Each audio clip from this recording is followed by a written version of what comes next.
Hello mga ka-viral! Welcome back to my YouTube channel. Latest update,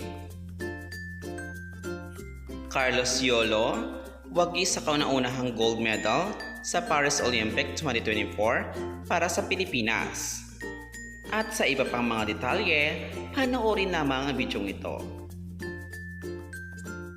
Sobrang emosyonal ang pambato ng Pilipinas sa gymnastic na si Carlos Yulo dahil siya ang kauna-unahang nagwagi ng gold medal para sa Pilipinas ngayong Olympic Paris 2024. At narito ang mailang reaksyon sa pagkawagi ni Carlos Yulo. Sobrang nakaka-proud bilang Pinoy.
Ikaw ka-viral, anong masasabi mo sa bidyong ito?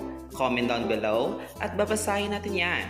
At don't forget to subscribe my channel para lagi kang update sa next video. Maraming salamat!